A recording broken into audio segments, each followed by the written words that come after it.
Assalamualaikum warahmatullahi wabarakatuh.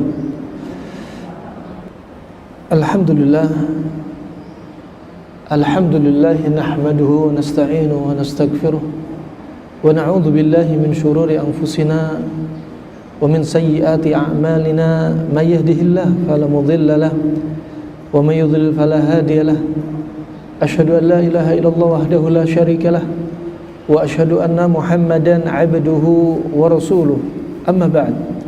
Alhamdulillah, ibu-ibu yang saya muliakan, juga bapak yang saya muliakan, yang semoga Allah mudahkan kita untuk mendatangi semua ketaatannya di bulan Ramadan, yang semoga Allah jadikan ampunan bagi kita keluar dari bulan Ramadan dalam keadaan terampun dosa-dosa kita. Di antara termasuk ibadah, salah satu ibadah yang akan menjadi timbangan di sisi Allah dari timbangan kebaikan adalah duduk menuntut ilmu, yang mana menuntut ilmu adalah merupakan sebaik-baik ibadah setelah ibadah fardhiyah. Dan kali ini kita akan membahas salah satu cabang ilmu dari ilmu-ilmu yang dibawa Nabi SAW terkait dengan tibbun nabawi, terkait dengan puasa di bulan Ramadan. Kita ingin membahas dari ayat Allah Subhanahu wa taala, laqad kana lakum fi rasulillahi uswatun hasanah liman kana yarjullaha wal yawmal akhir. Sungguh pada diri Rasulullah bagi kita itu ada apa? Ada contoh. Contoh dari sisi apa? Dari sisi urusan agama, juga urusan dunianya. Nah, tema kita pada pagi ini dengan tema mindful eating saat Ramadan. Sebenarnya tema ini, mindful eating saat Ramadan, yaitu makan dengan kesadaran penuh ya, saat Ramadan, sebenarnya perlu ketika mindful eating ini untuk kita mencocokkan mindful eating tapi ala Nabi, yaitu sesuai dengan adab Nabi ketika makan. Baik adab makan itu sendiri dari awal sebelum makan sampai setelah makan, baca doa setelah makan, atau makan terkhusus di bulan Ramadan. Apa sih menunya Nabi SAW? Bagaimana sih sahurnya Nabi? Bagaimana menu pilihan buka Nabi? Ya, bagaimana aktivitas Nabi di bulan Ramadan? Ini mindful eating saat Ramadan kalau kita cocokkan dengan adab Nabi SAW, adab makannya di luar Ramadan atau di bulan Ramadan. Rahimani wa rahimakumullah jami'an. Sahabat radhiyallahu anhum ajma'in kadang melihat sesuatu perkara yang bukan ibadah, tapi perkara dunia yang disukai Nabi SAW.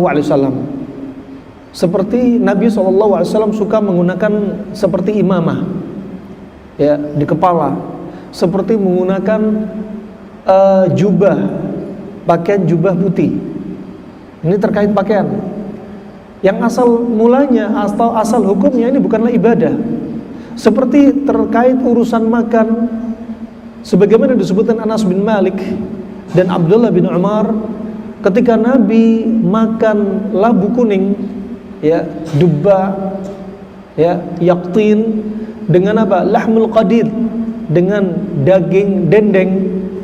Nabi tidak menyisakan labu kuning, sampai dijilatin sama Nabi. Di piring itu dijilatin sampai habis. Kemudian kata Anas bin Malik, setelah aku tahu kesukaan Nabi dari makanan Nabi, setelah itu aku tidak biarkan labu kuning tersisa. Kemudian juga dari Jabir bin Abdullah dan yang lainnya, ketika melihat Nabi suka makan roti, yang roti di masa lalu seringnya bahannya gandum, sering Nabi makan dengan cuka. Ulama menafsirkan, ada yang mengatakan memang gak ada menu lain lauknya Nabi waktu itu selain cuka, dalam keadaan serba seadanya. Yang lainnya berpendapat enggak juga, Nabi ada menu yang lain, cuma Nabi menunjukkan apa? Seringnya roti sama cuka. Kalau menunjukkan sering berarti ada makanan lain, karena nggak mungkin sering-seringan Nabi SAW nggak ada menu yang lain seperti onta, kambing dan lain sebagainya. Nah, Nabi sering roti gandum dimasukkan ke dalam cuka dan dimakan. Nah, kata Ibnu Qayyim rahimahullah, ya, labu kuning sifatnya dingin, dendeng sifatnya panas. Roti gandum sifatnya dingin, cuka sifatnya panas. Ya, di antaranya ada berbeda pendapat tentang sifat cuka. Alhasil, ya, kalau kita lihat para sahabat itu menyukai apa yang Nabi suka tanpa diperintah oleh Nabi. Dan sesuatu yang disuka oleh Nabi dari perkara dunia, ya, menjadi nilai pahala bagi kita jika kita ikut menyukai apa yang disukai Nabi. Menjadi sunnah jibiliyah. Nah, wah, ini rahmatullah jami'an. Kita ingin lihat ada perkara yang bisa dikatakan sunnah, memang itu sunnah, atau itu memang perkara yang disukai Nabi SAW terkait mindful eating saat Ramadan. Nah, ini rahmatullah jami'an. Dan mindful eating saat Ramadan yaitu makan dengan penuh kesadaran. Ya, makan dengan penuh kesadaran, baik kesadaran dengan kesadaran apa? Dengan sahur ini kita akan kuat. Dengan sahur yang minimalis ini justru kita akan lebih segar. Dengan sahur dengan kombinasi yang benar ini kita akan lebih bagus untuk membantu keseimbangan tubuh kita dan proses detox kita ketika siang Ramadan. Dengan sahur ini saya nggak langsung minum karena khawatir nanti ada masalah pencernaan, ya, mulut lambung yang bermasalah, sphincter pylori atau famul mi'dah akan rusak kalau saya habis makan langsung minum. Ini mindful eating yang benar. Kemudian kalau saya habis makan sahur, saya langsung tidur, saya khawatir kadar gula dalam darah saya akan semakin meningkat. Ya, ini perlu apa? Ya, perlu ditadabburi. Oh, mindful eating yang benar saat Ramadan. Nih, lihat sahurnya Nabi itu kapan sih? Waktu terbaik sahur itu kapan sih? Itu perlu diperhatikan. Nah, waktu terbaik sahur tatkala Anas bin Malik ditanyai oleh para sahabat yang lainnya, ya, kapan sahurnya Nabi SAW? Anas jawab, qaqadri ar-rajulu yaqra'u al-Qur'an 50 ayah. Seperti kira-kira seseorang membaca Al-Quran itu 50 ayat sebelum adzan fajar. Nah, wah, ini jaraknya berarti sekitar apa? Sekitar kira-kira 15 menit. Itu waktu sahur yang terbaik. Ini mindful eatingnya saat Ramadan yang benar seperti ini. Ikuti kebiasaan Nabi SAW. Wah, ini ajaib, ya, ajaib pada apa? Kebiasaan Nabi SAW. Nah, bayangin 15 menit sebelum adzan itu waktu yang paling apa? Paling cocok. Nah, bukan ketika ada yang mengumandangkan pengumuman imsak 15 menit sebelum adzan sudah disuruh untuk menghentikan makanan. Bukan demikian. Mungkin maksudnya mereka mengumumkan imsak, yaitu 15 menit lagi akan ada hakikatnya datang imsak, yaitu adzan fajar. Ketika bilang imsak itu waktu sahur yang terbaik justru. Nah, barakallahu fikum. Wa ini rahmatullah jami'an. Mindset eating. Nah, mindful eating dengan menyeting mindset kita sesuai dengan bimbingan Nabi SAW. Penuh dengan kesadaran untuk menjalankan sunnah. Kita sahur, pada sahur itu ada padanya keberkahan. Makanya Nabi bersabda dalam riwayat Imam Bukhari, Imam Muslim dari Anas bin Malik, tasahharu fa inna fis sahuri barakah. Ya, sahurlah kalian karena pada sahur itu ada padanya keberkahan. Ketika kita sahur berarti kita mengamalkan sunnah. Makan sahur itu sunnah, dapat pahala. Plus ini berkah dari sisi apa? Dari sisi akhirat. Ya, berkah dari sisi dunia, dengan makan sahur kita lebih kuat. Ini berkah. Kita tambah sehat. Ini berkah. Makanya Nabi SAW dalam hadis yang lainnya, ya, dari riwayat Al-Hakim sahih dengan syawahidnya, Nabi sudah bersabda, ista'inu bis sahuri, ya, ista'inu bis sahuri, ya, li siyamika fin nahar wasta'inu bil qailulati li qiyamika bil lail. Ya, kalian ambil sebab agar puasa kalian di siang hari kuat, ambillah sebab dengan sahur. Nih, dan kalian ambillah sebab dengan tidur atau istirahat qailulah di siang hari. Ya, qailulah nggak harus tidur. Tidur boleh, hanya istirahat rebahan juga boleh. Ini kata Imam Malik. Ya, yang penting istirahat di siang hari. Nabi bersabda, qil fa inna syaitana la yaqil. Istirahatlah siang karena setan enggak istirahat siang. Kita ingin nyelisih setan juga sekaligus nyelisih setan dapat pahala, sekaligus dapat berkah dunia apa? Malamnya salat tarawihnya biar kuat. Liqiyamika fil lail. Kuat. Ini ambil sebab. Bukan qailulah habis salat fajar sampai menjelang zuhur. Ini bukan qailulah, namanya latihan jadi mayat. Nah, wa rahimakumullah jami'an. Ini coba mindset yang benar ya, mindful yang benar ketika eating plus gaya hidup ya, gaya hidup yang benar. Fa subhanallah, bahkan kalau kita sadari sahur, pentingnya sahur, Nabi sudah bersabda, bahkan ini menjadi apa? Bagian makan plus jadi ilmu akidah. Kata Nabi SAW dari Amr bin Al-As ya, Nabi telah bersabda dengan hadis yang sahih ini, faslu ma baina siyamina wa siyami ahlil kitab aklatus sahar. Pembeda antara puasanya kita dan puasanya ahlul kitab adalah makan sahur. Ini akidah. Makan plus ada unsur akidah di sini. Ya, jadi Tibbun Nabawi nggak ngajari kita sehat saja. Sehat fisik plus sehat iman kita, akidah kita. Di sini diajari, nih, untuk nyelisih ahlul kitab kita harus sahur. Karena ahlul kitab kalau puasa mereka nggak sahur. Ahlul kitab mereka juga ada syariat puasa, tapi mereka nggak ada sahur. Allah telah berfirman dalam Al-Baqarah 183, kutiba alaikumusiyam kama kutiba alal ladzina min qablikum la'allakum tattaqun. Telah diwajibkan atas kalian puasa sebagaimana umat-umat sebelumnya termasuk Yahudi dan Nasara mereka puasa. Tapi puasanya ala Nabi menyempurnakan puasanya ala mereka yang sebelumnya. Di sini ada sahur. Ini sekaligus berkah dari sisi fisik, juga berkah dari sisi apa? Ukhrawi, dari sisi pahala. Nah, wah ini sahur, kita ada sahur dan diakhirkan sahurnya. Ya, adapun ketika buka, coba kita juga hadirkan mindful eating saat Ramadan. Ketika buka puasa, bimbingan Nabi disegerakan, bukan diakhirin. Ya, kata Nabi SAW, la yazalu dinu zahiran ma'ajjalan nas al-fitr li'anna al-yahud wan nasara yuakhirun.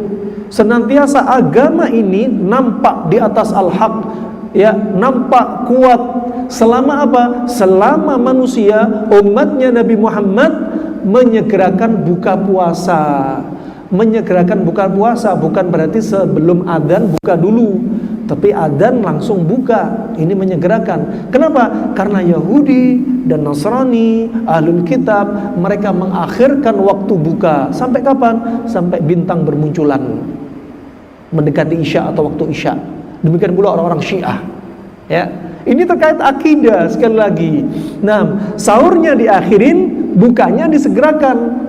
Fa ini apa? Arfaq lisaim.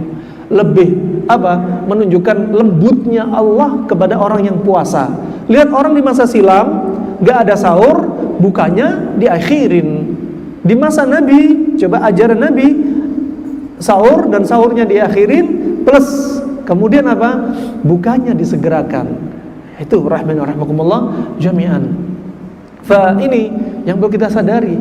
Kemudian apa yang paling penting, ini yang jadi gambaran, yaitu apa? Mindful eatingnya dari sisi menunya. Ini yang paling apa? Kita orang Indonesia, orang Asia, orang Bangladesh, Bengali, ya, orang Pakistan juga, mereka ini sulit untuk meninggalkan nasi. Ya, kalau sahurnya nggak sahur nasi, berarti belum sahur.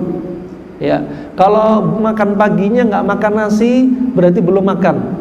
Sampai dulu waktu kita di Arab, ya, di Yaman, mereka bilang, ini heran anak sama orang Indonesia, ajib orang Indonesia, sehari makan nasi 4 kali sampai 5 kali.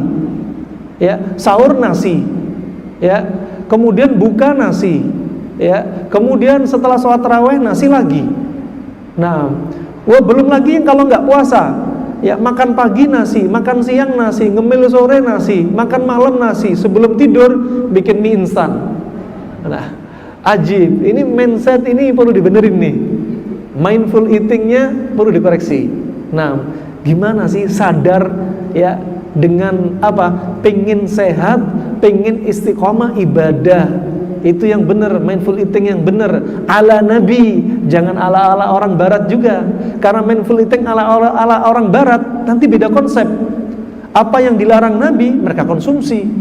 Nah, kalau ala Nabi, subhanallah, ya, apa yang disukai Nabi pasti ada hikmahnya. Demikian. Apalagi masalah urusan agama jelas, nggak ada keraguan. Allah dan Rasulnya kalau larang sesuatu pasti ada malapetaka. Kalau Allah anjurin pasti ada manfaat. Dalam urusan dunia, apa yang Nabi lakukan, para ulama, terutama ulama yang sibuk meneliti dalam ilmu dunia kesehatan, mereka nggak membiarkan faedah itu lewat. Kenapa sih Nabi suka labu kuning? Kenapa sih Nabi suka gandum sama cuka? Mereka nggak biarkan lewat begitu saja. Nah, ayat-ayat yang ada di dalam Al-Quran nggak dibiarkan lewat begitu saja. Ayat yang diantaranya Allah sebutkan, walladzina kafaru yatamatta'una wa ya'kuluna kama ta'kulul an'am. Adapun mereka orang-orang yang tidak beriman kepada Allah, mereka ini makannya apa? Makannya merasakan lezat makanan yang mereka makan apa? Kama ta'kulul an'am, seperti binatang makan. Ini menunjukkan apa? Nih mindset yang benar. Kalau makan jangan seperti sapi, semua hijau-hijauan depan mata, semua mau diembat sama dia, dimakan semua. Walaupun perutnya sudah melembung, tetap dicari itu makanan. Ya, nggak peduli sama kenyang. Kita enggak. Kita diajarin Allah nggak seperti ini kita. Ya, man tashabbaha biqaumin fahuwa minhum. Ya, barang siapa menyerupai suatu kaum, maka dia seperti kaum tersebut. Kita jangan menyerupai cara makannya kaum seperti mereka. Allah sudah ngajarin dalam ayat yang lainnya, wa kulu washrabu wa la tusrifu innahu la yuhibbul musrifin. Makan dan minumlah kalian, jangan berlebih-lebihan. Allah nggak suka dengan orang yang berlebih-lebihan. Coba ajib. Makan minum ya jangan berlebihan. Makan jangan terlalu banyak. Dokter Yunani, dokter Arab, dokter Cina sepakat, orang yang makan terlalu banyak semakin kena potensi kena penyakit, tubuhnya semakin lembab. Tubuh lembab semakin potensi kena apa? Di zaman sekarang patogen, virus, bakteri dan jamur. Ya, jangan jadikan tubuh kita sebagai media inang untuk bersarangnya mereka. Nah, juga apa? Jangan minum berlebihan. Minum berlebihan juga nggak dianjurin.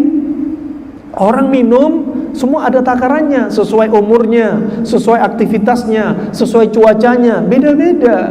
Nah, banyak minum Pak, dimutlakan banyak minum, bapak-bapak, ibu-ibu, anak-anak, satu hari 1,5 sampai 3 liter. Lihat dulu anak kecil 1 tahun suruh minum air 2 liter. Nanti paru-parunya isinya cairan, perutnya kembung, tubuhnya dingin. Kata Imam Zurnuji dalam kitabnya Ta'lim Muta'allim, ulama tahun 600 Hijriah, orang yang banyak minum tubuhnya akan dingin. Kalau orang dingin, dia akan jadi pemalas. Coba ajib.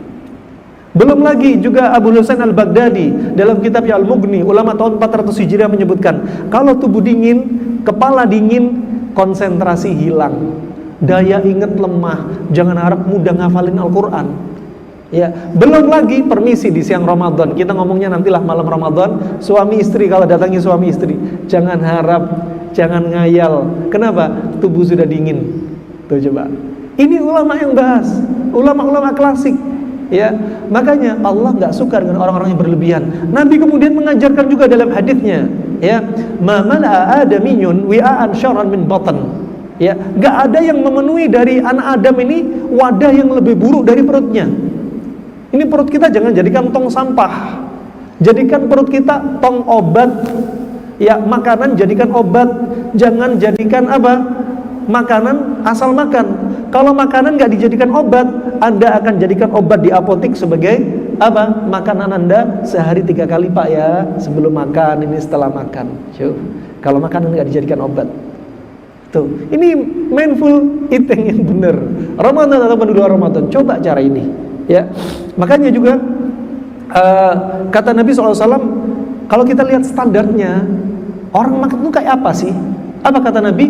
Ukulatin atau luqaimat, yaitu beberapa suap makanan, apa? Hatta yuqimna salba, sampai tulang punggung sudah tegak.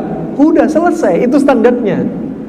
Kalau pengen nambah, nafsu masih menggebu-gebu, ditambahi sama Nabi. Wa in kana la mahala, kalau nggak mungkin dengan makannya sedikit ini, silahkan. Tapi apa? Fathuluthun li ta'ami wa thuluthun li syarabi wa thuluthun li nafasi. Sepertiga untuk makanan, sepertiga minuman, sepertiga untuk air, untuk nafas. Jangan satu lambung semua diisi makanan. Ini zaman sekarang habis makan, kenyang. Sesak nafas rasanya. Orang zaman masa silam, ya, makan itu masih kurang-kurang. Zaman sekarang kelebihan makanan. Orang di masa silam penyakitnya defisiensi, anemia, bosong lapar, kurang protein, ya, badan kurus misalkan, ya, itu mayoritasnya, ya, yang muncul kalaupun banyak masalah kesehatan. Tapi mereka juga tetap menjaga pola makan di zaman silam. Di zaman kita sekarang, penyakit yang muncul apa? Menunjukkan ekses, gula darah tinggi, kolesterol, asam urat, obesitas. Ini rahimahumullah jami'an. Makanya dalam ayat yang lainnya Allah juga berfirman, "Falyanzuril insanu ila ta'amih." Coba, maka manusia, lihatlah makanan yang Anda makan. Itu dah mindful eating ala Nabi kayak gini. Ya, jangan ala-ala barat, ala Eropa, ala Nabi SAW. Ya, maka manusia lihatlah apa yang dimakan. Lihat apa yang dimakan, halal apa haram, dilihat.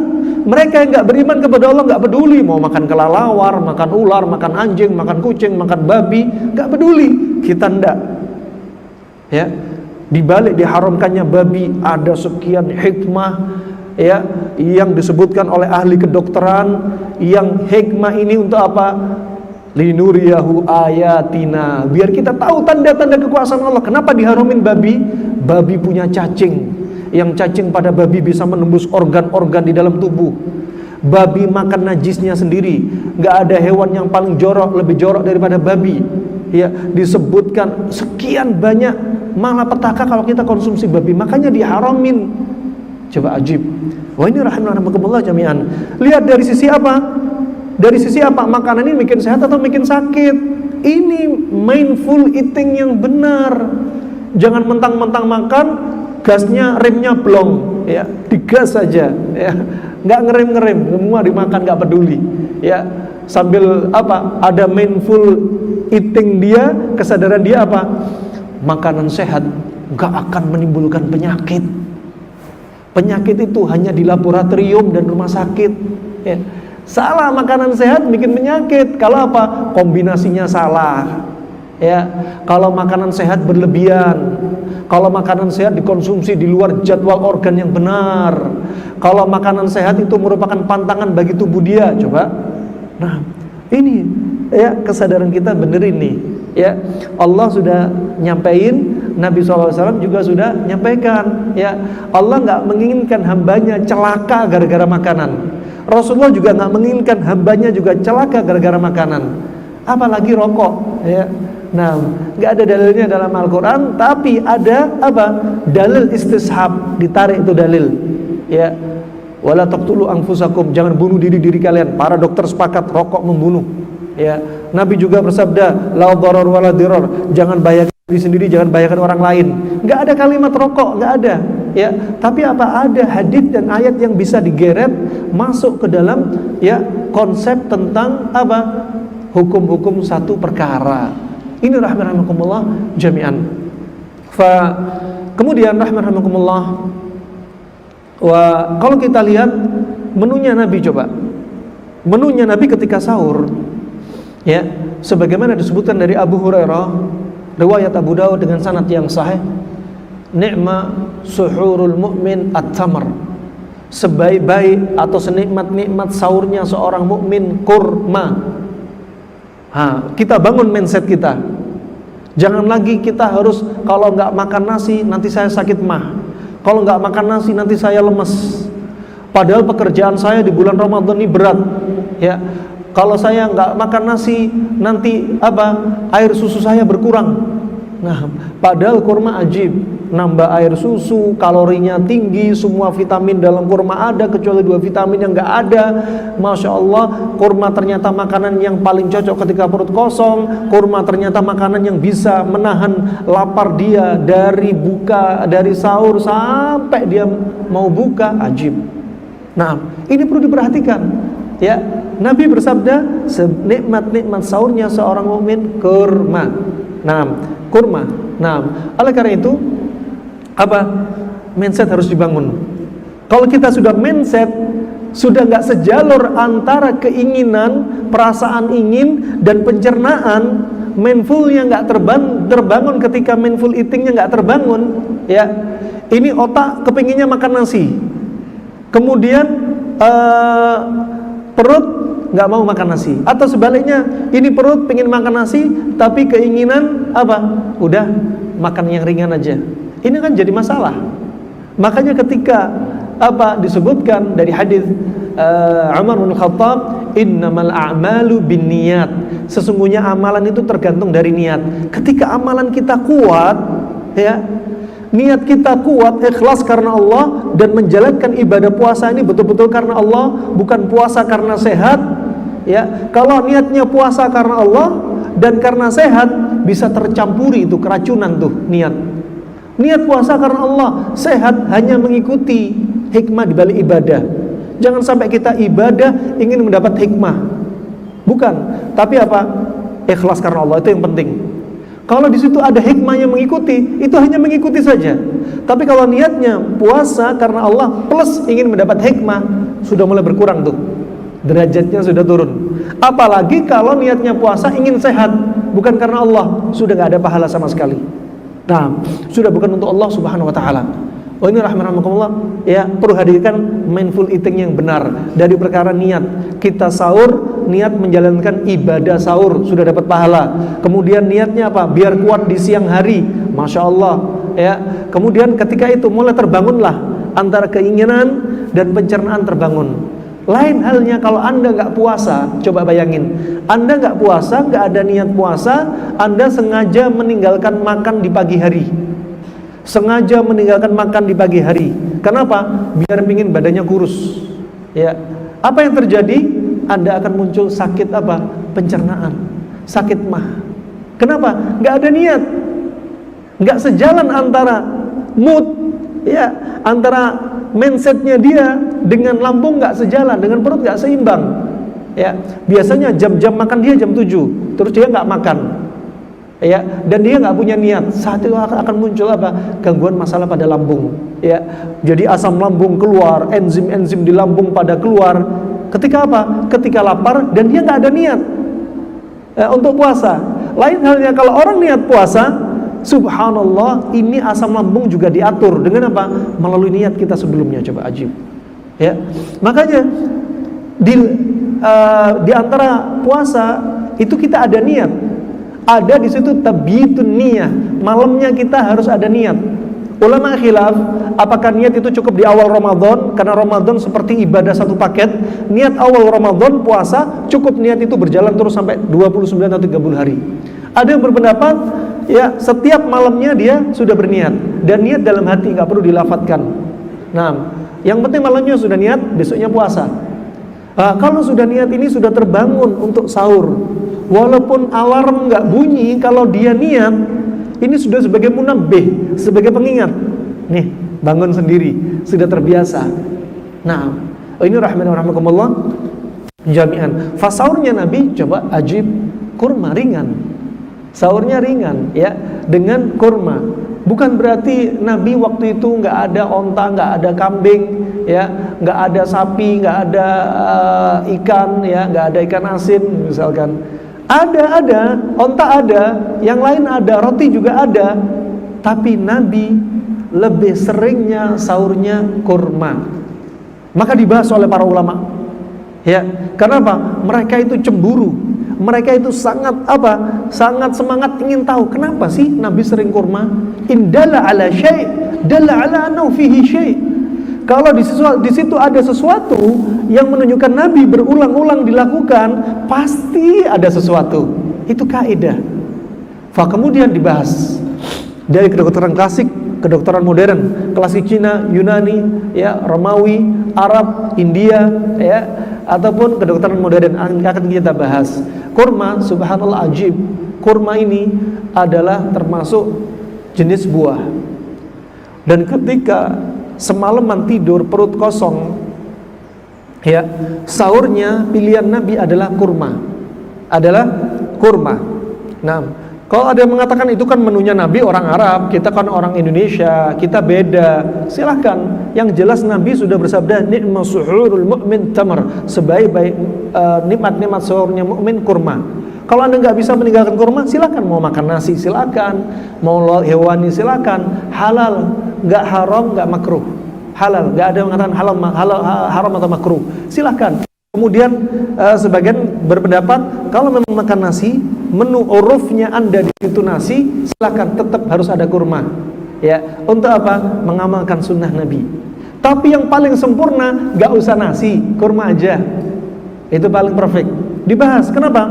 Ya, karena ketika perut kosong, ulama kedokteran klasik Cina, Yunani, Romawi, Arab sepakat ketika perut kosong yang masuk paling cocok untuk liver dan limpa, menguatkan liver dan limpa adalah yang manis-manis. Gak heran kalau ada orang kena hepatitis, dokter nganjurin banyakin manis-manis ya, karena mereka tahu untuk liver limpa yang paling bagus adalah manis-manis, menguatkan liver sama limpa.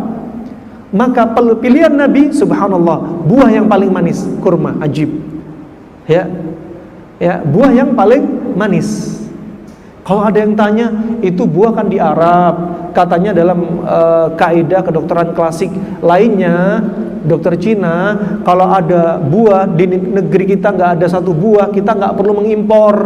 Kenapa? Tubuh kita lebih cocok dengan buah yang ada di musimnya. Kalau kita nggak musim mangga di Bogor, nggak perlu impor dari Thailand, nggak perlu impor dari daerah yang lainnya, karena bisa jadi buah itu nggak cocok sama tubuh kita ketika di musim di daerah di Bogor. Nah, adapun kurma disebutkan oleh para ulama buah yang Allah jadikan stoknya nggak pernah habis, buah yang Allah jadikan cocok dikonsumsi setiap musim, maka cocok untuk kita orang di Indonesia.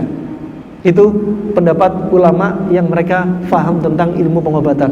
Kemudian akan kurma adalah buah yang paling manis, cocok untuk liver dan limpa. Dan ini menu sahur yang terbaik. Makanya kalau sahur jangan pilih menu makanan yang pedes-pedes. Sahurnya pecel, ya, ditambahi sambal korek lagi. Ya, ini jadinya bukan pedes, pewedes. Nah, kemudian subhanallah sahurnya masam-masam, sahurnya asinan. Coba ajib. Kemudian ada yang satu lagi, saya kalau sahur sih sukanya ingin sehat, karena detox itu pahit-pahit. Jadi sahurnya saya minum sop brotowali. Coba ajib.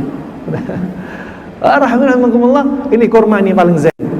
Ya, kurma paling zen, paling cocok. Kalau Anda biasa bangun tidur, ya, makan panas-panas, masem-masem, kemudian Anda konsumsi pahit-pahit, pedes-pedes, lama-lama yang akan terdolimi, lama-lama yang akan terkena gangguan kesehatan adalah liver dan limpa Anda.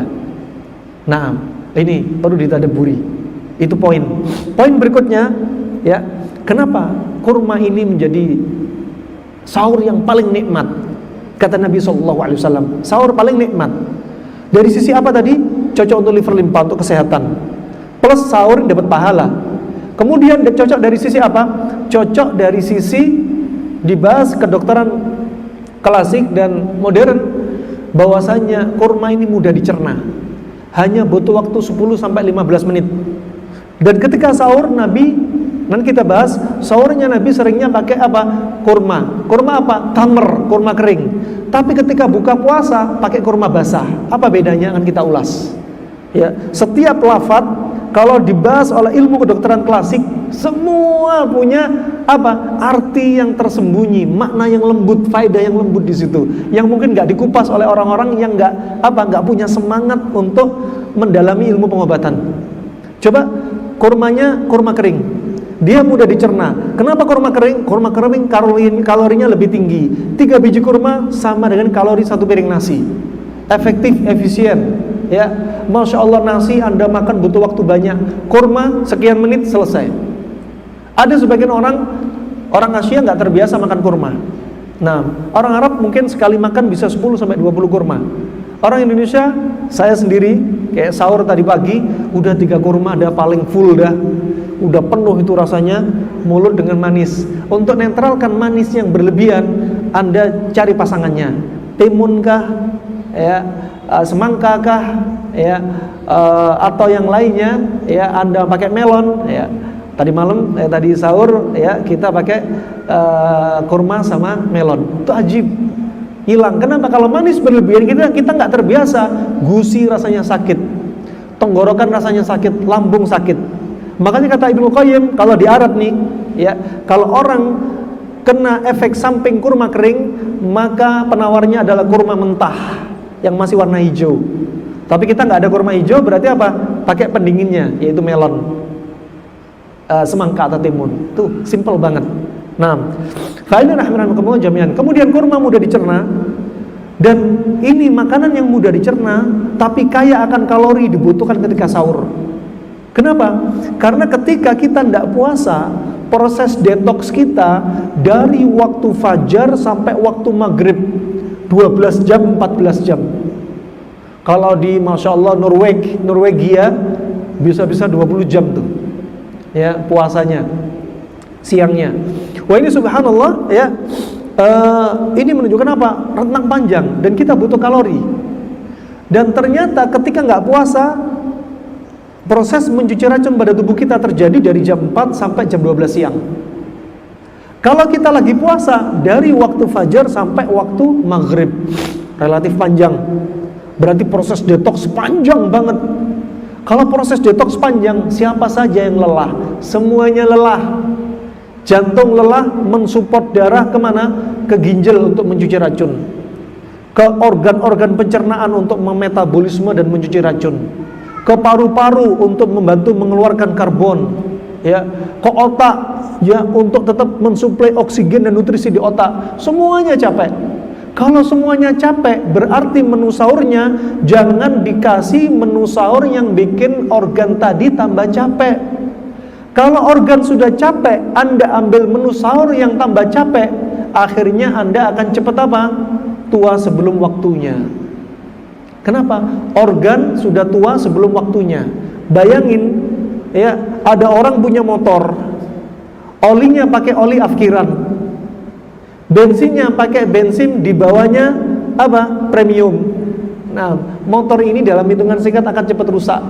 Banyak spare part yang harus diganti. Lah kalau kita spare part dari mana? Nah, maka sayang itu Bu Anda. Biar Anda lebih awet muda, nih pakai mindful eating yang benar. Ketika Ramadan gimana, luar Ramadan gimana. Biar muda tambah awet muda pakai cara ini. Dan yang tua biar awet tua, nggak lebih terapas tuanya, ya. Nah, ini rahmatullah jami'an, ya. Maka kurma ini Masya Allah ringan dicerna, dan dia juga membantu proses detoks, kaya kalori, kaya vitamin. Jadi apa? Anda makan kurma, selepas sholat fajar Anda fresh, kerja masih fresh, otak fresh, tubuh oke, sampai asar masih oke. Wallah sudah kami coba ketika di Arab, teman-teman sahurnya waktu itu sahurnya onta sama nasi, ya. Kita sahurnya hanya kurma. Orang yang sahur onta sama nasi, habis sholat fajar sudah, ya. Kenapa? Berat, ngantuk, ya. Mau kerja males, mau aktivitas males, coba. Nah, sebaliknya ketika kita konsumsi yang ringan, tubuh kita ikut ringan, tapi kalori oke, Masya Allah. Nah, tidak kalah sama mereka. Nah, ini rahmatullah jami'an. Tapi jangan lupa, antara makan kurma dengan minum air tetap dikasih jarak, ya. Antara sahur, ya, Anda jangan langsung bertelekan tiduran, ya. Kenapa? Karena gula dari makanan yang kita konsumsi bisa naik. Nah, makanya ini perlu diatur. Kalau Anda misalkan jam 4 Anda pengen sahur kurma, minumnya menjelang beberapa menit sebelum azan. Kalau Anda minum dulu, makan kurmanya diakhirin. Tetap pengen minum lagi, minumnya dikit-dikit aja. Kenapa? Biar lambung dikasih kesempatan mencerna kurma. Lambung itu dicerna. ada 5 enzim di lambung, bentuknya lambung seperti huruf J, ya, kemudian menggantung baru ke kanan ke arah liver, kemudian ya ke arah liver lanjut ke bawah, ya. Fa subhanallah, ada hikmah. Biar apa? Makanan nyangkol dulu di lekungan ini, lekungan lambung, kemudian dikeluarin 5 enzim untuk dihancurin. Maka kalau enzim lagi ngancurin, jangan diguyur sama air. Kalau belum hancur, diguyur sama air, didorong ke lambung, akhirnya apa? Ada pintu lambung atau famul mi'dah, sphincter pylori sangat kecil. Kalau makanan belum hancur, didorong, dan terus pola makan Anda seperti itu, gak ada mindful eating. Ini kita punya apa? Mulut lambung, sphincter pylori, gak peduli. Didorong, lama-lama ini lemah, dan saat itulah terjadi dalam bahasa medisnya kolik abdomen. Dan bahasa klasiknya Arabnya namanya kolanj. Rusak itu mulut lambung. Kenapa? Dipaksa didorong berjubelan. Ya, belum hancur. Ini masih kurma, ya. Loh, ini Masya Allah makan apa? Makan ayam, makan ikan, makan kambing sudah jadi satu, di blender semua, masukkan dalam perut, nasi, ya masih cabai-cabean, semua masuk, sambil makan sambil minum. Atau habis makan langsung minum, langsung didorong semua itu. Atau makannya nggak peduli, makan tanpa pakai nafas. Ya. Ini katanya apa? Merusak pintu lambung, ajib. Makanya kasih jarak. Ya, bukan bagian dari sunnah, tapi apa? Mentadabburi ciptaan Allah, dari apa Allah ciptakan lambung. Laqad khalaqnal insana fi ahsani taqwim. Dan kami telah ciptakan manusia dengan sebaik-baik penciptaan. Ahsanut taqwim, kata Ibnu Katsir As-Sa'di yang selainnya, yaitu apa? Ahsanul qamah wa ahsanus surah. Sebaik-baik anatomi, sebaik-baik fisiologi. Anatominya lambung tuh kayak gini. Dindingnya ada 3 dinding, ada enzim. Ini anatominya. Fisiologi fungsinya apa? Ya mencerna. Kalau tahu fungsinya, ya jangan disiram sama air, kasih jarak 15 menit misalnya, atau 30 menit paling baik. Lebih jauh lebih baik, tapi jangan sampai lupa minum. Nah, ini rahmatullah jami'an. Sahur kita seperti itu. Nah, kemudian bosen sahur kurma terus, sekali-kali pengen ini, ya silakan, nggak masalah, ya. Bukan haram, bukan makruh. Mau nggak sekali-kali, mau terus-menerus, ya urusan Anda. Nah, tapi apa? Kalau ada penyakit lambung, ada masalah lambung, ya, gula darah naik, kolesterol naik, kemudian tukak pada lambung, fala talumanna illa nafsak. Jangan cela kecuali diri Anda sendiri. Kenapa? Anda yang menjerumuskan dalam penyakit dan gangguan kesehatan. Tangan Anda sendiri yang menjerumuskan, mulut Anda sendiri yang menjadikan media untuk dimasukkan. Ini, ya, mindful eating yang benar, rahimahumullah jami'an. Fa subhanallah, ya, setelah kita bicara sahur, kemudian kita akan lanjut nanti langsung masuk buka puasa, ya. Jangan lupa ada hal-hal yang perlu diamalin dari mindful eating. Bukan urusan makan ini doang. Lakukan adab-adab Nabi SAW.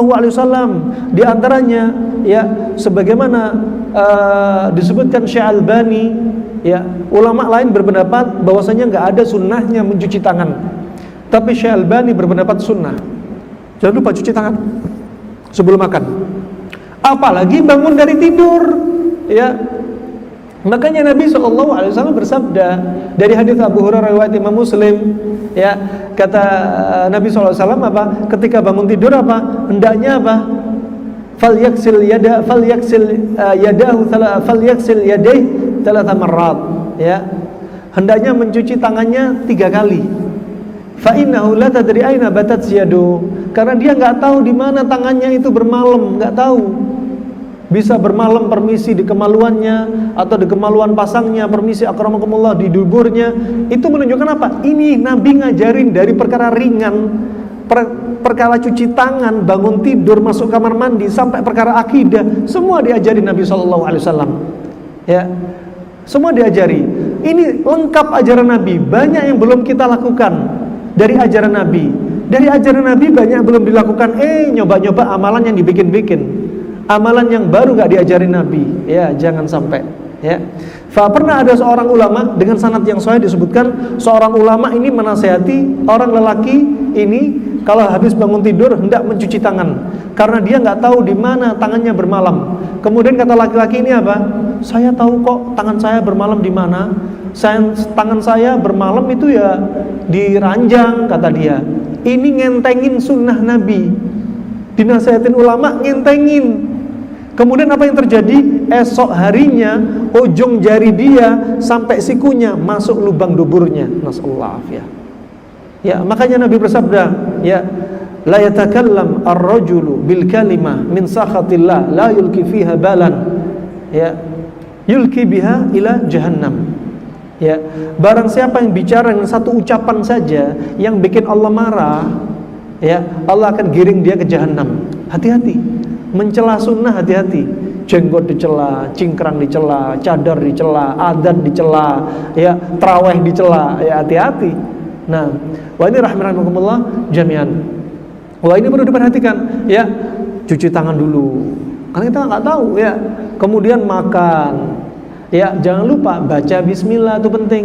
Sebagaimana datang dari Aisyah radhiyallahu anha, bahwasanya sebelum makan apa?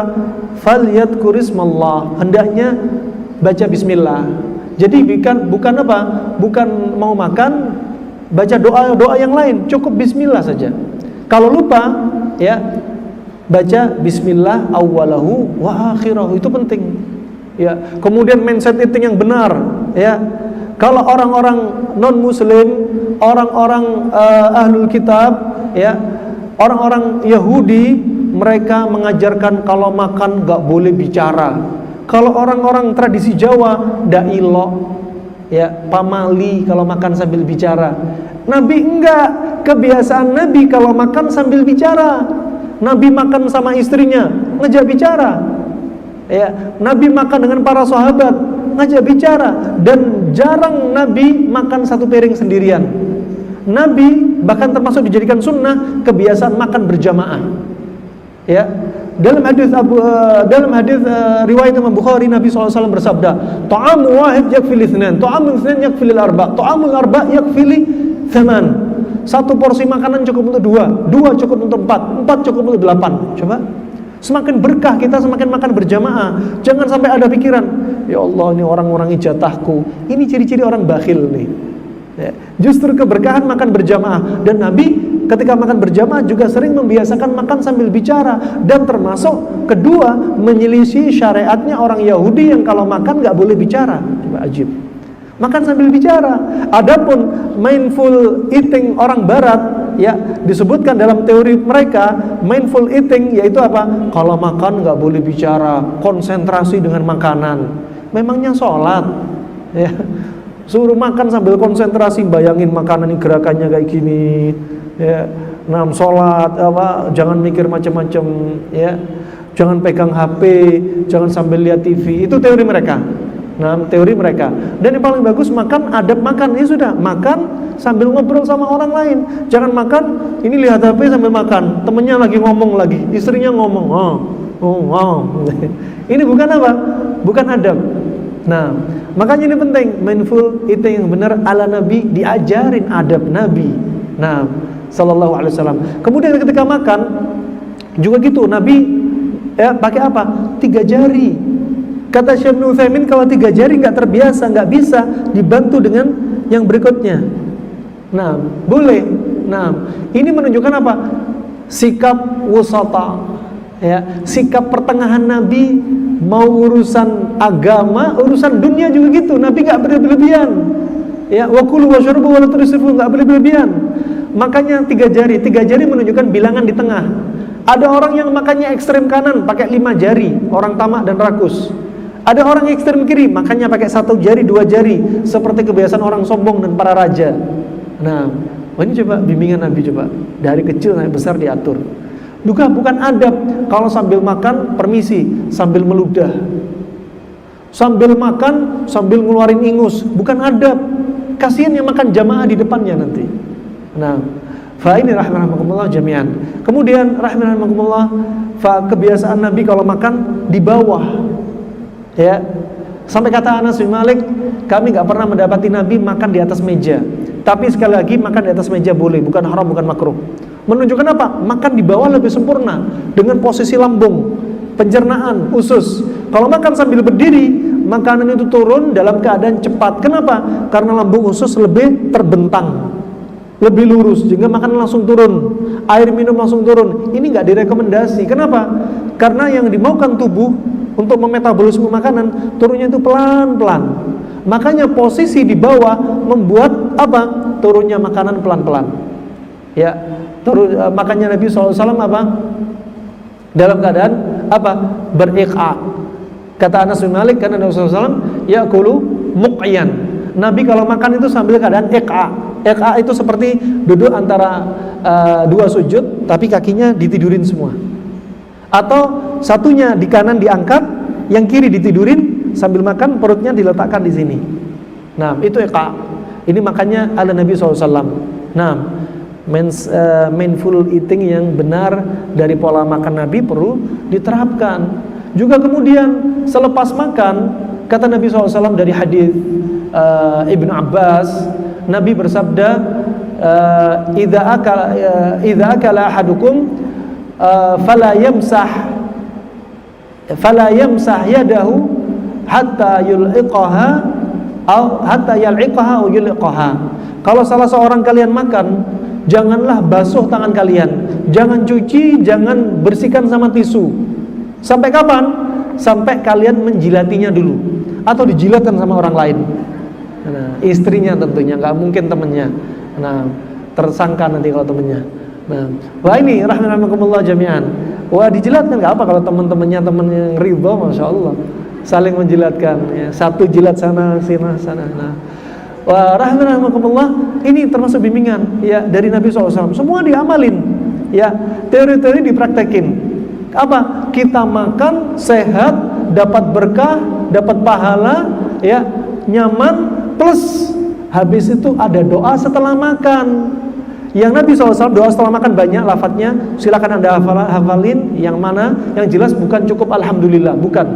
Ya, di antaranya alhamdulillahilladzi at'amani hadza wa razaqanihi min ghairi haulin minni wala quwwah. Kata Rasulullah, barang siapa setelah makan baca doa ini, ghufira lahu ma taqaddama min dzambih. Dosa-dosa yang telah lalu dihapuskan. Ya Allah. Makan enak, dapat pahala, sehat, seger, nyaman, ini terasa puas, lezat, ditambahi dosanya dihapuskan. Ya Allah, sayangnya Allah sama kita orang.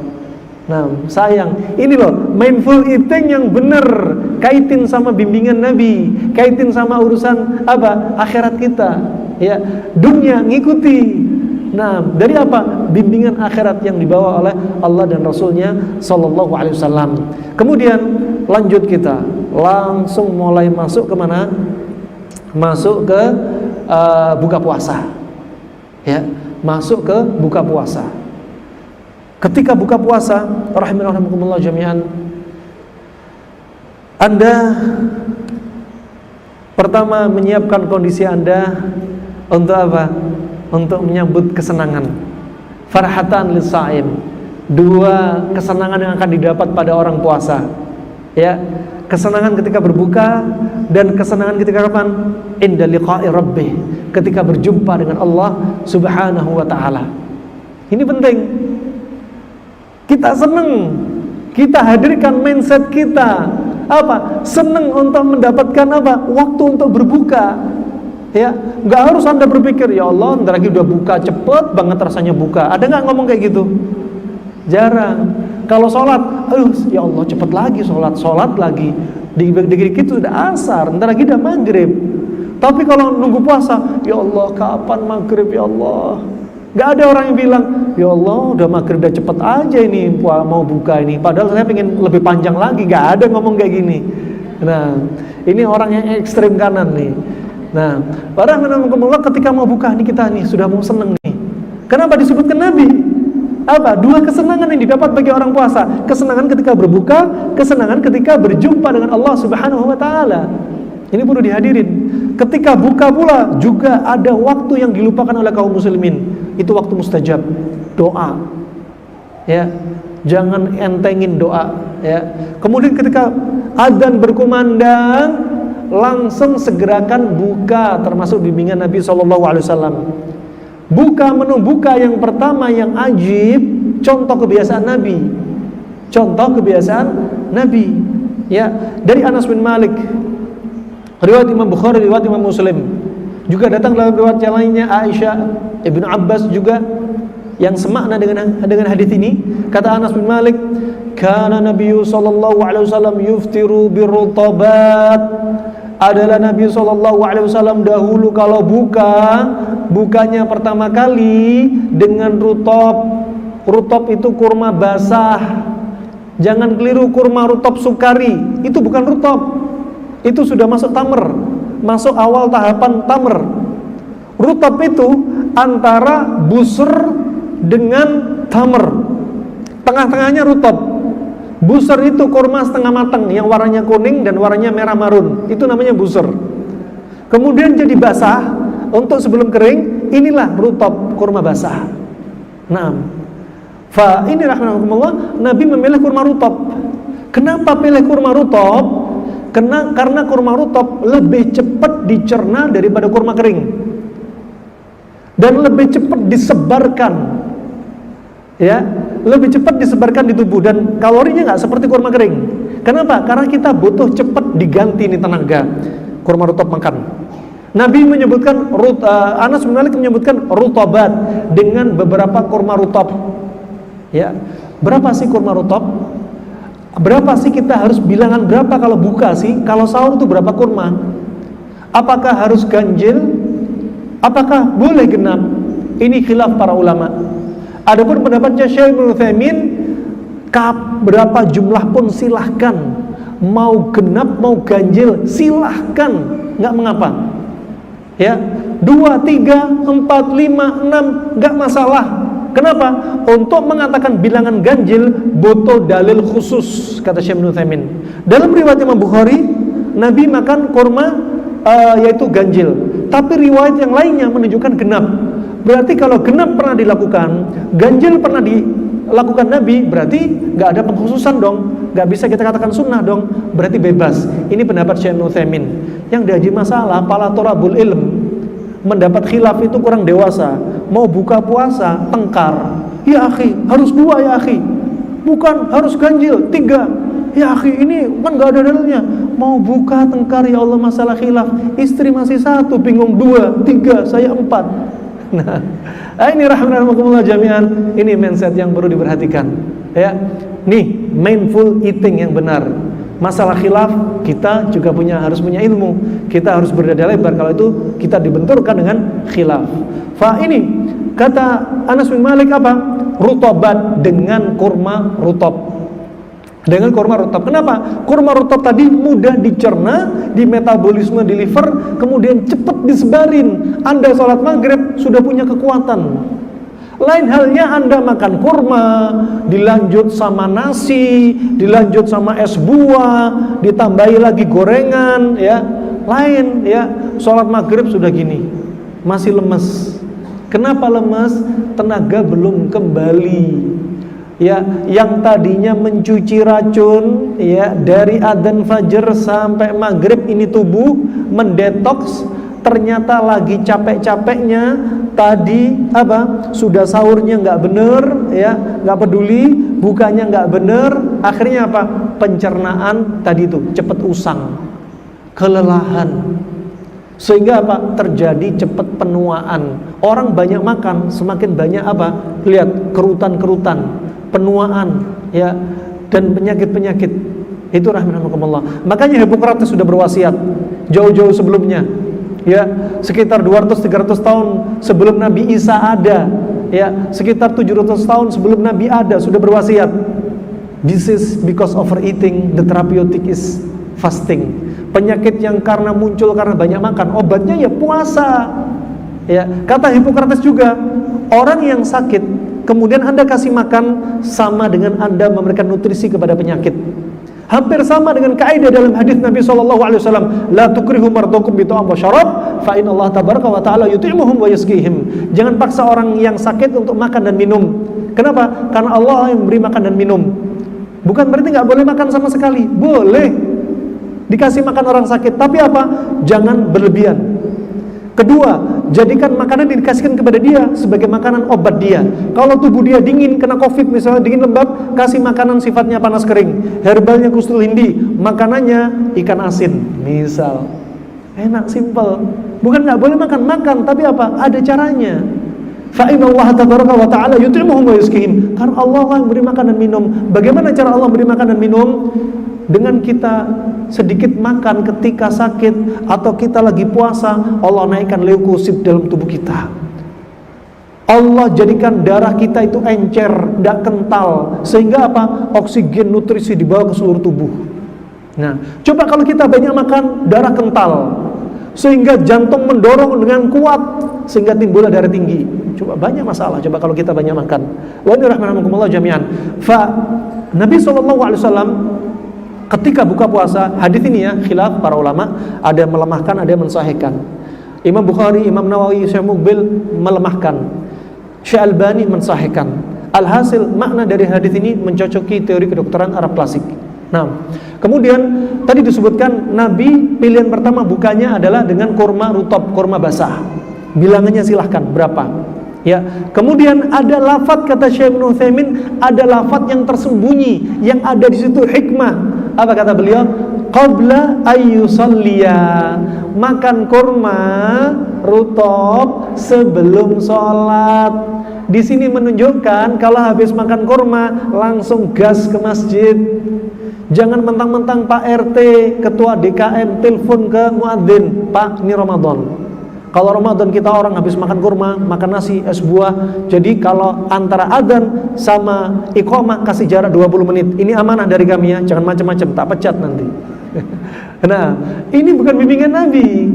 Yang bimbingan Nabi ini loh, kurma rutab, yuk ke masjid. Makan besar setelah Anda sholat.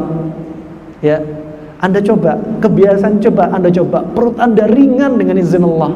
Ya, kalau Anda habis kurma langsung makan, sholat maghrib, lihat apa yang Anda dapati. Anda ngantuk, pusing, perut kembung. Kenapa? Terjadi pembusukan, uap numpuk di perut, uap diserap darah, dialirkan ke otak, dialirkan semuanya, penuh dengan gas. Coba, anjing. Wah, ini rahmatullah, ajaib sekali ya. Kemudian apa? Kalau kata Anas bin Malik, kalau nggak dapat kurma rutab, baru pindah ke kurma kering. Kalau nggak dapat kurma kering, kata Anas apa? Rasulullah itu biasanya apa? Minum air, itu pun beberapa teguk saja. Hasawatin min ma. Ya, beberapa teguk coba. Nggak langsung, masya Allah, buka puasa, kurma rutab nggak ada, kurma kering nggak ada. Ambil air dari kulkas, dari dispenser, dingin 1 liter langsung. Saatnya mendinginkan tubuh, gitu kan? Kayak orang kesurupan aja. Klak. Ini keliru. Nabi minumnya apa? Hasawatin min ma. Beberapa teguk air. Di sini ada bimbingan. Di antaranya apa? Tubuh kita dari sahur sampai buka kepanasan. Makanya kata Ibnu Qayyim, puasa adalah terapi yang terbaik. Anfa'u syai'in li ashabil amzijah al-barida rutbah. Puasa itu adalah cara terapi yang terbaik untuk orang-orang yang tubuhnya dingin dan lembab. Tubuh dingin lembab itu sumber penyakit. Virus-virus bakal nyangkol ke dia. Bakteri, jamur, keputihan, semua nempel. Kenapa? Karena dia lembab. Makanya pakai puasa untuk membakar kelembapan. Ini paling bagus. Wah, ini kita dari sahur sampai buka, tubuh kita betul-betul panas. Kalau sedang panas, jangan langsung diguyur dengan air. Tapi apa bimbingan Nabi? Hasawatin min ma. Beberapa teguk saja. Sholat setelah itu. Nah, wah, ini termasuk kata Ibnu Qayyim, kalau Anda habis olahraga jangan langsung mandi. Habis olahraga jangan langsung minum, tubuh panas. Jangan langsung diturunin drastis. Kalau tubuh diturunkan drastis panasnya, bisa jadi mekanisme pertahanan tubuh dari panas ini rusak. Bisa jadi panas naik berlipat-lipat. Jadi terjadi rebound fenomena. Nah, wa subhanallah juga demikian. Permisi, Ibnu Qayyim juga menyebutkan, selepas hubungan intim jangan langsung minum, jangan langsung mandi, jangan langsung makan. Kasih jarak dulu. Karena tubuh sedang panas-panasnya dari ujung rambut sampai ujung kuku itu. Nah, wa ini rahmatullahi juga termasuk ketika buka puasa, dikit-dikit. Nah, setelah itu sholat, ya. Tapi juga gitu, ketika makan buka puasa jangan campur-campur. Habis kurma, minum es buah, ya, belum lagi sambosa, belum lagi masalah gemblong atau apa itu ya. Oh, nggak tahu dah makanan orang Bogor itu pokoknya. Nah, alhasil makanan kacau, perut kacau. Lihat, sholat maghrib sudah nggak asik gitu dah. Ya, perut nggak nyaman. Ya, wah kemudian ketika buka puasa, sama Anda buka puasa makan besarnya setelah maghrib, tetap kombinasikan panas dingin. Itu yang terbaik. Kalau panas ketemu dingin nggak haram, nggak makruh, silahkan. Yang jelas panas dingin bukan dengan apa? Makanan rasanya panas dengan minuman dingin, bukan. Tapi sifatnya. Bukan bukanya Masya Allah ya lontong sama bakso, minumannya es kelapa muda, bukan. Tapi apa? Sifatnya, bukan rasanya. Nanti habis makan jangan langsung minum, kasih jarak menjelang sholat isya minum, jangan sampai lupa minum ya. Kemudian ketika sholat isya, sholat taraweh sudah beres, nggak ada ronde 2, kolak. Ronde 3 setelah baca Al-Quran, gorengan lagi. Ronde 4 jam 12 ya, makanan mie instan ya. Wah subhanallah. Keluar dari Ramadan apa? BB-nya naik 20 kilo. Keluar Ramadan gula darah naik, kolesterol, asam urat ya. Subhanallah, kemudian asam laktat tuh semua naik semua. Koreksi pola makan Anda di bulan Ramadan. Kalau muncul penyakit pada tubuh Anda, fala talumanna illa nafsak, jangan celah kecuali diri Anda sendiri karena salah pola makan di bulan Ramadan. Begitu pula di bulan Ramadan harusnya kita jadi insan yang bertakwa. Bukan di bulan Ramadan disamakan dengan bulan luar Ramadan. Matanya jelalatan, lisannya tajam ya, tangannya suka dolimi, suka ngeprank orang lain, kakinya melangkah kemaksiatan, hatinya suka berbuat apa? Ghibah, namimah, muncul bisikan-bisikan dan lain sebagainya. Jangan. Ya, kalau orang Ramadan jadi orang tokoh maksiat di sini, koreksi sholatnya. Ya, Allah jadikan di bulan Ramadan selain sholat wajib dan rawatib, ada sholat taraweh. Harusnya amal ini firman Allah, inna sholata tanha 'anil fahsya'i wal munkar. Sesungguhnya sholat itu mencegah dari perbuatan keji dan kemungkaran. Kalau ada orang di bulan Ramadan tambah maksiat, koreksi sholat tarawehnya, koreksi sholat wajibnya. Pasti ada sesuatu. Bisa-bisa nggak diterima di sisi Allah Subhanahu Wa Taala. Demikian, kalau Ramadan muncul sakit mah, asam urat, rematik, koreksi pola makan Anda. Insya Allah sampai di sini. Selanjutnya kita masuk sesi tanya jawab. Barakallahu fikum.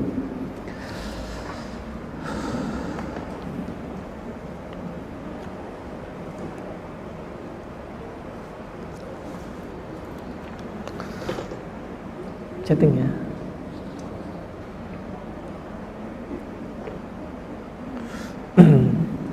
Saya ingin bertanya, apakah ketika sahur dan berbuka kita bisa tidak hanya makan kurma, tapi juga menu sehat lain yang mencukupi karbo? Kurma ini cukup banget karbonya. 3 biji kurma seperti 1 piring nasi ini kalorinya nih, bayangin. Protein dan lemak. Subhanallah, harimau macan nggak makan protein, gajah nggak makan protein bisa gemuk loh ya Bu. Ya, macan nggak makan rumput-rumputan juga bisa gemuk, bisa sehat. Tapi kita bukanlah gajah, bukanlah macan. Jadi ada panas, ada dingin, itu paling sempurna. Ya. Dan lemak harian. Sebenarnya di pagi hari kita nggak perlu butuh lemak. Di jam detox kita nggak perlu butuh protein, nggak butuh lemak. Di jam detox. Kenapa? Karena jam detox organ sudah capek. Kalau sudah capek, akhirnya apa? Organ tambah kecapean, ya sudah cepat usang nanti. Kasih yang ringan-ringan, sayuran, air madu, air nabit, ya buah. Kasih yang ringan-ringan. Bukan ringan berarti apa? Sahurnya kerupuk, bukan. Nah. Bagaimana ciri atau membedakan makanan sifat panas dan dingin? Silahkan beli bukunya, buku Latai Asy-Syifa'ul Kakari. Saya nggak jualan di masjid ya. Nah. Kalau makan pakai tangan, kadang tangan kiri ikut kotor karena ikut megang makanan, ya. Kemudian apakah boleh makan terus minumnya pakai tangan kiri, makan terus ada makan buah lagi tangan kiri? Jangan, nggak ada alasan. Tangan kotor bukan alasan. Hukumnya makan pakai tangan kanan apa hukumnya Bu? Hukumnya apa? Hukumnya sunnah. Tapi sunnah yang artinya wajib, bukan sunnah mustahabbah. Bukan sunnah yang artinya kalau ditinggalin dapat pahala, kalau dilakukan dapat pahala, kalau ditinggalin nggak berdosa. Bukan itu. Tapi sunnah yang artinya wajib. Kalau dilakukan dapat pahala, kalau ditinggalin berdosa. Kenapa? Karena ini wajib dari Nabi. Makan pakai tangan kanan, bukan tangan kiri, bukan kaki kanan, bukan kaki kiri, tapi pakai tangan kanan. Ya, bukan langsung nyosor juga, pakai tangan kanan. Ya, ini bimbingan dari Nabi. Ya, ada padanya keberkahan. Ya, subhanallah, makan pakai tangan kanan. Untuk apa? Menyelisih setan. Setan itu kalau makan pakai tangan kiri. Kita harus nyelisih setan, jangan nyerupai syaitan. Dan ini bimbingan Nabi. Pernah ada seseorang makan di hadapan Nabi, dia makan pakai tangan kiri. Kemudian Nabi marah, "Qul biyaminik." Makan pakai tangan kanan kamu. "Inilah astati ya Rasulullah." Aku nggak mampu ya Rasulullah. Padahal dia mampu, tapi malas pakai tangan kanan. Kemudian apa kata Rasulullah? "Idzan la tastati abada." Setelah ini kamu nggak mampu lagi makan pakai tangan kanan. Setelah itu dia didoakan Nabi sampai akhir hayatnya tangannya lumpuh, nggak bisa makan pakai tangan kanan. Kalau nyisi sunnah Nabi, hati-hati ya. Tetap pakai tangan kanan. Ustadz, saya seringkali berusaha menghabiskan makanan secara perlahan asal habis karena khawatir mubazir. Walaupun saya sudah kekenyangan, manakah yang lebih baik? Yang lebih baik, Bu, Pak, kalau makan ambil dikit dulu. Masya Allah, mentang-mentang ini antri nanti saya nggak kebagian, ambil banyak. Akhirnya yang mubazir, saya apa nyebabin mubazir? Anda sendiri, ngambil dikit dulu, jangan banyak-banyak. Wah, kalau banyak-banyak ya sudah. Alasannya apa? Wah, kan mubazir kalau saya buang. Ya. Nah, manakah yang lebih baik menghentikan makan? Itu tadi, lebih baik Anda ambil dari awal. Pakai strategi makan sebelum makan, pakai strategi. Jangan ambil banyak-banyak. Apalagi orang puasa, ngayalnya, saya nanti Masya Allah buka puasa mau makan kurma 10. Saya makan nasi 2 piring, nasinya nasi rendang, es buah harus 2 mangkok. Itu ngayal doang. Ketika buka puasa nggak sampai kayak gitu. Selesai. Nah, hayalan tuh. Kalau makan sambil minum, langsung minum itu kurang baik. Lalu bagaimana saat kita makan makanan berkuah? Makanan berkuah kan Anda bilangnya makanan berkuah, bukan minuman berkuah. Ya, kalau makanan berkuah berarti Anda makan sambil kuah dikit-dikit. Kalau Anda makan kuah diginikan baru minum kuah. Nah, yang salah pada pertanyaan Anda. Ya. Bismillah. Jadi makan berkuah pernah dilakukan Nabi. Nabi pernah disediakan marok. Marok itu kuah. Yang dalamnya adalah bumbu kuning, ada dendeng. Berarti Nabi juga makanan berkuah. Pernah makan makanan berkuah. Ya. Nah, dan kebiasaan orang Arab sampai detik ini, kalau makan ibu-ibu nggak pernah akan dapati makan nasi pasti ada sop di situ, dicampur sama nasi. Ini Indonesia aja nih, ya ada sop, ada ini nasi dicampur sama itu Indonesia. Kalau mereka seringnya apa? Nasi sama kambing misalkan. Nanti di sampingnya ada marok itu kuah. Itu pun sedikit mangkok kecil. Mungkin kalau cc mungkin cuma 50 cc atau 30 cc. Untuk apa? Kalau kesereten, tersedak, minum dikit. Bukan seperti kuah minum, bukan. Maksud dan menyegerakan berbuka itu seperti apa? Adzan langsung buka, ya, bukan sebelum adzan berbuka. Gitu. Apakah boleh makan berat setelah sholat taraweh? Boleh, halal, saya nggak ngelarang, silakan. Ya, nggak makruh, nggak haram, boleh sesekali. Ya, ini saya kemarin kan nggak makan taraweh, malam ini mau nyoba lah, mau rujakan sama ibu-ibu, kan saya lagi hamil, misal. Ya, silahkan, nggak haram, nggak makruh, silahkan. Yang jadi masalah sesekali, tambah sesekali, tambah sesekali, tambah sesekali. Nah.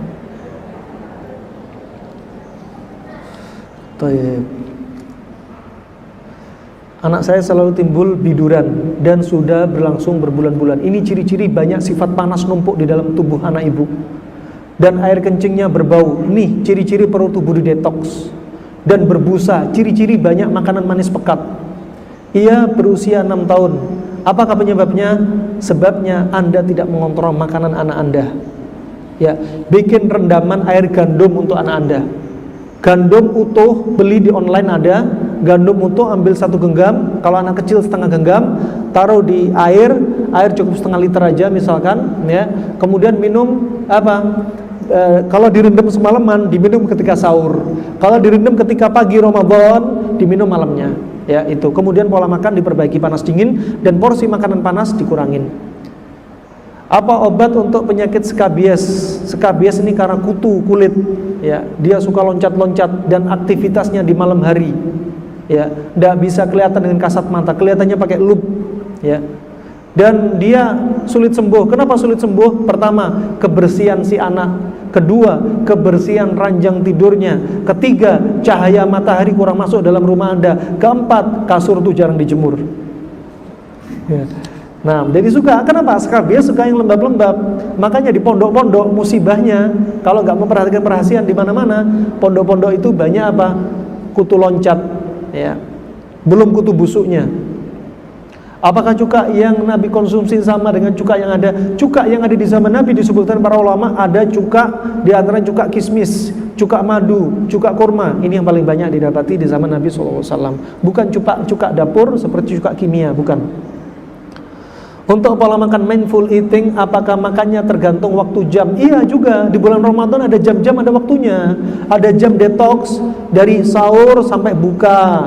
Kemudian habis maghrib itu makanan Anda cocok untuk pola makan besar, silahkan. Kemudian di atas jam 9 malam sampai jam 4 pagi itu tubuh kita sedang istirahat pencernaannya. Ada pencernaan yang istirahat total, ada pencernaan istirahat sebagian. Adapun jantung nggak pernah istirahat total, cuma istirahat sebagian. Kalau jantung istirahat total, qulna lahum inna lillahi wa inna ilaihi raji'un.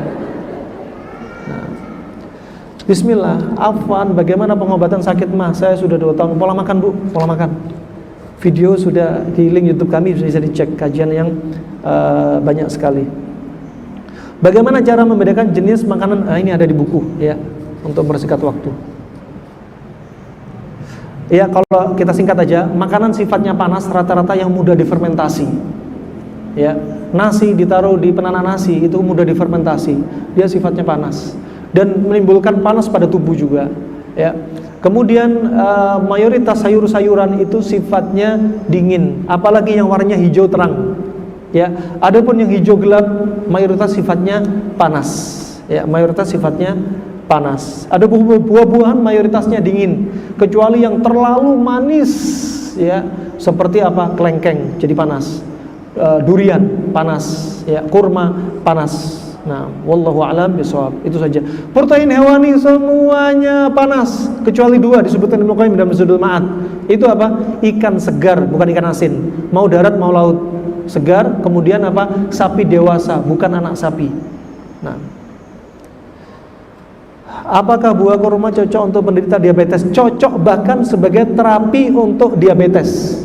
Disebutkan Syekhani dalam kitabnya At-Tibbun Nabawi fi Mandur al-Mu'asir, At-Tibbun Nabawi al-Ilaji fi Mandur Mu'asir, ulama yang hidup di zaman sekarang yang direkomendasi oleh dokter-dokter, dia menyebutkan kurma dengan dosis 100 gram itu ternyata dosis efektif untuk mengobati diabetes, untuk meningkatkan kinerjanya pankreas, ya. Itu diantaranya kalau 100 gram pernah kita timbang, kalau kurmanya sukari sekitar 6-7 butir kurma. Jangankan kurma, sari tebu yang ada di tempat kita di pinggir jalan itu obatnya kenyang manis, ya. Alhamdulillah ada beberapa teman-teman kita yang sudah mencoba, ya, terus ngasih kabar, alhamdulillah Ustaz, ibu saya sembuh dari kencing manis yang tadinya gula darahnya sangat tinggi, rutin minum sari tebu tanpa es, tanpa gula, alhamdulillah jadi normal. Atau bisa dengan rendaman gandum utuh. Apakah cuka apel bagus untuk penderita asam lambung? Lihat dulu, kalau asam lambung sifatnya panas, bakal tambah kepanasan. Atau ada tukak lambung, bakal dia geliat-geliat di atas ranjang, bahkan bisa pingsan, ya, karena kena asam, karena apa? Cukanya. Kalau lambung sifatnya dingin, ya, maka dia cocok. Dan kalau bisa diencerin dengan air, jangan langsung dikonsumsi pakai sendok, langsung diminum. Bisa ngikis dinding lambung dan usus. Makanan untuk menambah darah dan tekanan darah rendah. Makanan untuk menambah darah, ya, hemoglobin seperti apa? Buahnya buah naga, buah bit, jantung pisang, kemudian bayam merah ataupun bayam hijau, kemudian juga livernya hewan, itu juga menambah darah. Juga daging merah menambah darah. Kemudian tekanan darah rendah karena sering keliengan. Tekanan darah rendah bisa dengan jahe merah yang panas-panas, habatus soda juga bisa. Ya, tapi ibu koreksi, jangan-jangan kurang darah sama darah rendah karena apa? Ada ibu-ibu yang stres, depresi. Kenapa? Karena bikin apa? Ginjal lemah sehingga api pada ginjal lemah, kemudian api pada jantung juga lemah, akhirnya lari kemana-mana termasuk keliengan dan lain sebagainya. Kemudian di luar tema, kalau jantung bengkak itu apa obat herbalnya? Ini perlu terapi offline dan online nanti untuk herbalnya. Ada pertanyaan, contoh kombinasi makan dari PIB. Bagaimana jadi komposisi makanan panas dingin? Udah makanan panas dingin, yang penting ambil konsep tidak boleh berlebihan walaupun itu panas dingin. Ya, sebagaimana ayat kulu washrabu wala tusrifu. Maka ini juga apa? Walaupun panas dingin nggak boleh berlebihan. Dosisnya kayak apa? Yang penting untuk Anda cukup, ya.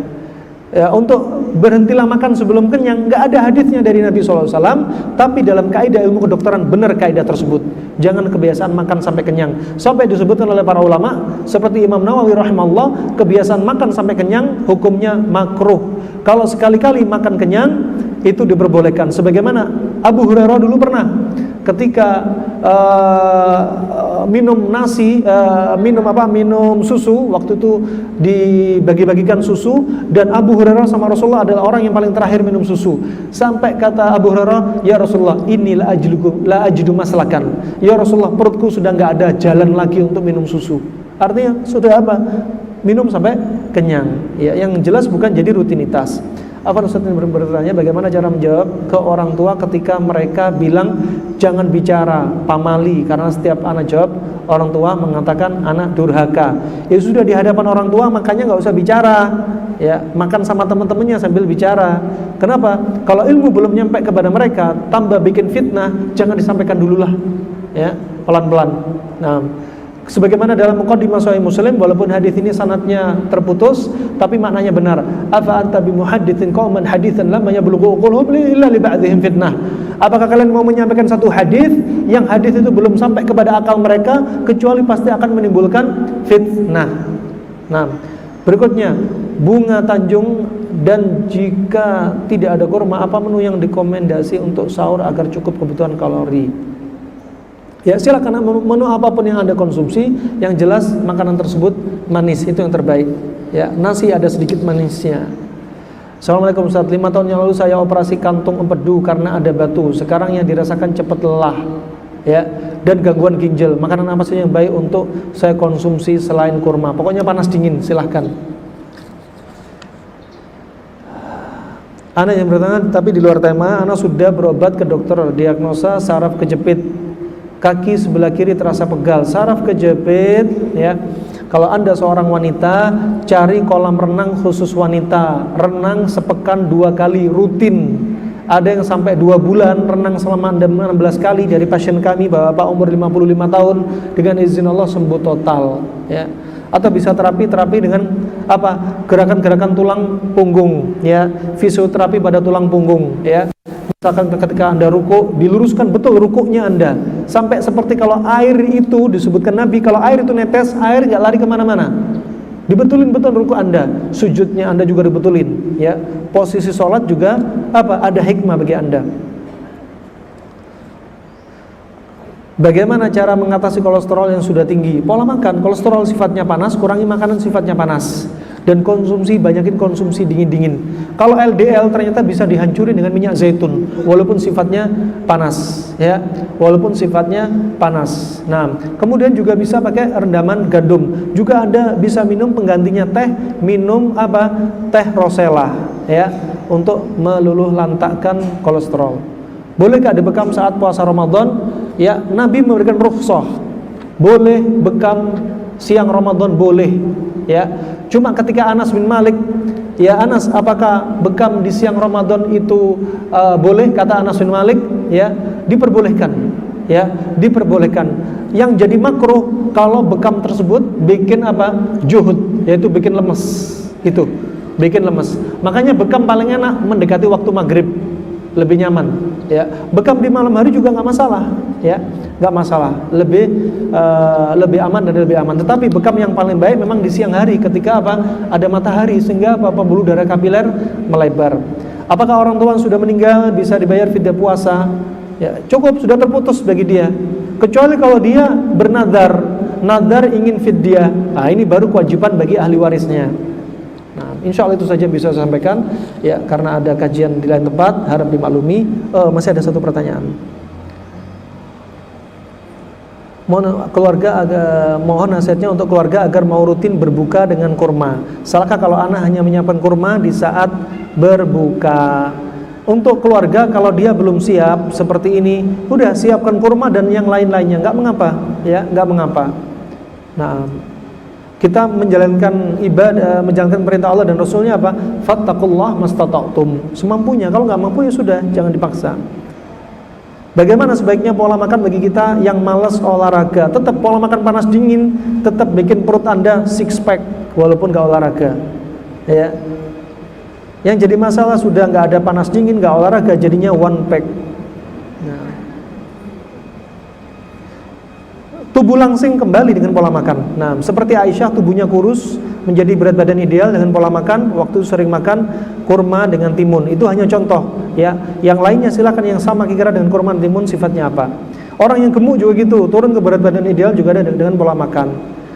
Bagaimana mengobati beser dan anyang-anyangan? Ini perlu terapi offline, juga perlu resep insyaallah. Itu saja yang bisa saya sampaikan, harap dimaklumi ya atas keterbatasan ilmu saya jika ada benarnya dari Allah semata, dan semoga panitia dan ibu-ibu yang di sini juga kami sendiri mendapat amal jariah ya dari kebaikan ini. Semoga menjadi pemberat timbangan kita di mizan hasanatina. Semoga Allah terima amalan ibadah puasa kita. Semoga Allah istiqomahkan kita di bulan Ramadan ini dan keluar dari bulan Ramadan dalam keadaan diampuni dan tetap istiqamah. Semoga Allah berikan taufik kepada para pemimpin kita. Semoga Allah hancurkan dengan sebaik-baik penghancuran bagi mereka-mereka yang punya makar di negeri ini. Semoga Allah jadikan kita aman di negeri kita sendiri. Amin ya rabbal alamin. Wabillahi taufik wal hidayah. Subhanakallahumma bihamdika asyhadu an la ilaha illa anta astaghfiruka wa atubu ilaik. Wassalamualaikum warahmatullahi wabarakatuh.